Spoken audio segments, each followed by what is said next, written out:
Om Swastiastu. Halo anak-anakku sekalian, bagaimana kabarnya hari ini? Semoga selalu rahayu dalam lindungan Hyang Widi. Sebelum kita mulai pembelajaran, mari kita bersama-sama mengucapkan doa belajar untuk memohon inspirasi kepada Sang Hyang Aji Saraswati. Om Pawakanah Saraswati, Wajebir Wajiniwati, Yatsnam Wastu Diawasu.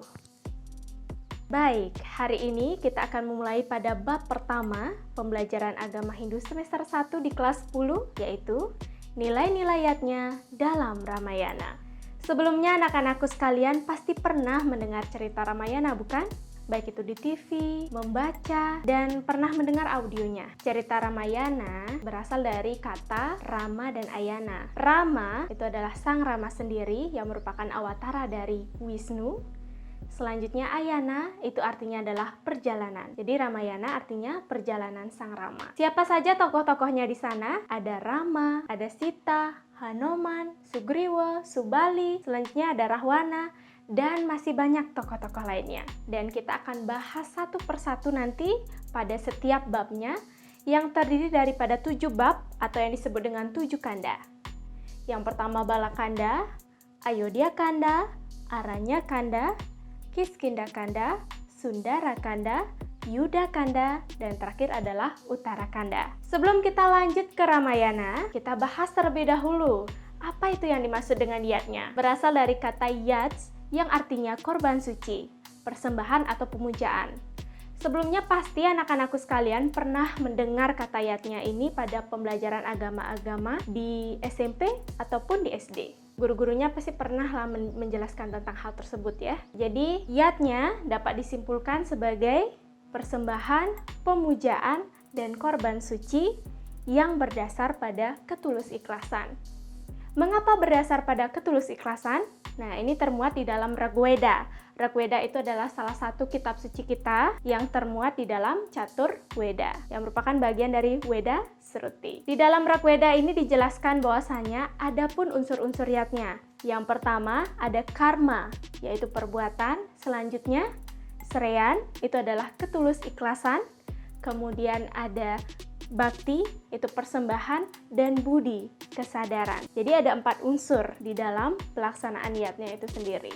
Jadi yatnya itu sangat kompleks sekali ya anak-anakku sekalian. Tentu di dalam pelaksanaannya harus berdasar pada ketulus ikhlasan, kesadaran, perbuatan, dan juga yang terakhir apa? Tepat sekali. Tujuan utamanya adalah ketulus ikhlasan dan rasa syukur itu sendiri. Selanjutnya, pernahkah anak-anakku mendengar bahwasanya yatnya itu berkaitan erat dengan upacara dan upakara? Sebenarnya sangat kental sekali ya, sangat identik sekali ya. Apa sih perbedaannya antara yatnya, upacara, dan upakara? Upacara dan upakara itu terlingkup atau termasuk ke dalam yatnya. Yatnya kalau misalkan kita bagi menjadi 3 aspek. Pernahkah anak-anak mendengar tentang trikerangka agama Hindu? Ada tatwa, susila, dan acara. Kalau bisa dibahas atau dibungkus lagi, bahwasanya yatnya itu di dalam tatwanya itu adalah makna daripada yatnya itu sendiri. Apa saja maknanya? Pasti kan sebelumnya mungkin ibu mengambil contoh misalkan mengaturkan canang. Canang itu apa ya maknanya? Kemudian yang kedua susila, ada etika beryatnya. Bagaimana caranya, tuntunannya, sikapnya mengaturkan canang. Apakah seperti ini? Apakah seperti ini? Kemudian ada acara. Nah, di dalam acara ini terlingkup upacara dan upakara. Upacara itu adalah runtutan, prosesi, tatanan, susunan di dalam melaksanakan yatnya. Ya. Jadi upacara itu prosesinya, tata caranya, susunannya. Sedangkan upakara itu adalah sarana prasarana yang dipergunakan di dalam melaksanakan upacara tersebut. Contoh misalkan upacara otonan ya. Jadi upacara otonan itu diawali dengan pembersihan misalkan, kemudian dilanjutkan dengan persembahyangan begitu. Kan ada tatanannya ya. Kemudian kalau upakaranya apa? Banten oton itu sendiri. Nah, bisa dibedakan ya bagaimana upacara dan upakara. Nah, itu semua terlingkupi di dalam yatnya. Ada tatwanya, ada susilanya, dan ada acaranya. Begitu. Selanjutnya, mengapa kita beryatnya? Dari mana latar belakangnya? Pernahkah anak-anak mendengar sekali lagi? Ibu bertanya, Trirana. Apa itu Trirana? Ya, tepat sekali. Trirana itu adalah 3 hutang yang kita bawa sejak lahir. Jadi 3 hutang yang kita bawa sejak lahir ini terdiri daripada Dewa Rana, Resi Rana, dan Pitra Rana. Dewa Rana itu terbagi lagi menjadi Dewa Yatnya dan juga Buta Yatnya. Resi Rana itu terbagi lagi menjadi Resi Yatnya. Selanjutnya Pitra Rana itu terbagi menjadi Pitra Yatnya dan Manusa Yatnya. Begitu. Jadi terlingkupilah semua menjadi Panca Yatnya. Nah, itu tadi latar belakangnya. Selanjutnya, ada istilah di dalam yatnya itu Yajus dan Yajamana. Yajus itu adalah aturan yatnya, sedangkan Yajamana adalah orang yang melaksanakan yatnya. Selanjutnya, kita akan lanjut ke bentuk-bentuk pelaksanaan yatnya dalam kehidupan sehari-hari. Baik, sebelum kita melanjutkan pada bentuk-bentuk yatnya dalam kehidupan sehari-hari, ya Ibu di sini ingin bertanya, mengapa kita melakukan yatnya?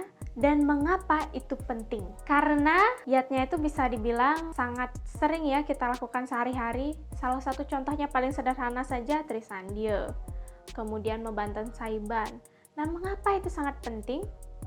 Ya, diungkap di dalam terjemahan Atharwaveda, bunyinya seperti ini. Sesungguhnya satya atau kebenaran, hukum yang kokoh dan agung, diksa, tapa, brata, yatnya yang menegakkan dunia ini. Dari Atharwaveda tadi, tentu ini mengartikan bahwasanya yatnya itu sangatlah penting, sangatlah sebagai pondasi di dalam melaksanakan ajaran agama.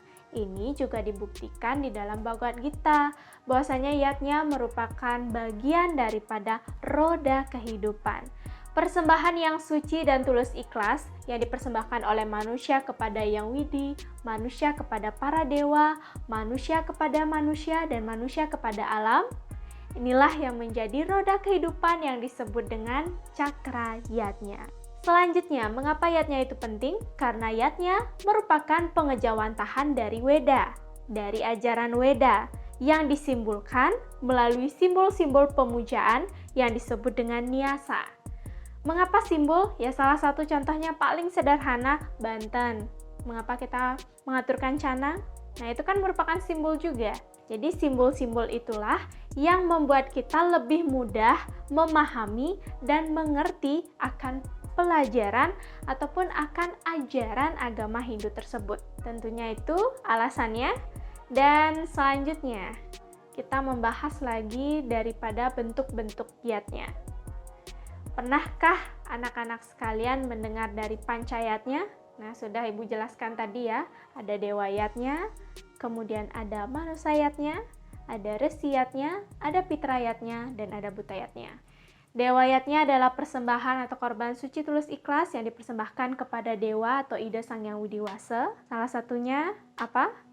Ya, yang tadi Ibu sebutkan, Trisandya, kemudian membanten saiban dan doa belajar, kemudian Om Swastiastu, itu juga merupakan bagian daripada dewa yatnya. Ingat ya, yatnya itu tidak hanya upakara dan upacara, tetapi di sana lingkup apa? Ada karma, ada perbuatan, ada attitude-nya, ada susilanya. Selanjutnya, manusa yatnya. Itu persembahan atau korban suci yang tulus ikhlas yang dipersembahkan kepada manusia, sesama manusia. Salah satu contohnya apa? Otonan. Kemudian menghormati orang tua. Ya, bakti kepada guru rupaka, guru pengajian, dan guru wisesa. Nah, itu juga bagian daripada manusa yatnya. Selanjutnya, resiyatnya. Resiyatnya adalah persembahan yang suci dan tulus ikhlas kepada sang resi atau orang suci. Misalkan contohnya upacara-upacara resiyatnya seperti upacara mediksa, ya kita ikut ngayah dalam upacara tersebut misalkan. Nah, itu salah satu contohnya. Kemudian ada yang disebut dengan pitrayatnya. Pitrayatnya di sini adalah persembahan yang suci dan tulus ikhlas kepada leluhur Sang Pitara yang kita sebut nenek moyang kita ya istilahnya. Nah, persembahan ini salah satu upacaranya apa? ngaben. Pada waktu-waktu tertentu ya istilah. Kemudian selanjutnya butayatnya. Butayatnya di sini adalah persembahan atau korban suci yang tulus ikhlas kepada sang buta. Persembahan yang tulus ikhlas kepada alam bawah yang sebagai wujudnya beberapa anak-anaknya dari Betari Durga yang berwujud sangkala ya, yang berwujud cukup menyeramkan. Nah, seperti itu kita wujudkan seperti itu ya. Nah, salah satu upacaranya disebut dengan mecaru. Yang paling simpel segehan. Itu bantennya atau pekaranya ya. Nah, itu tadi pancayatnya.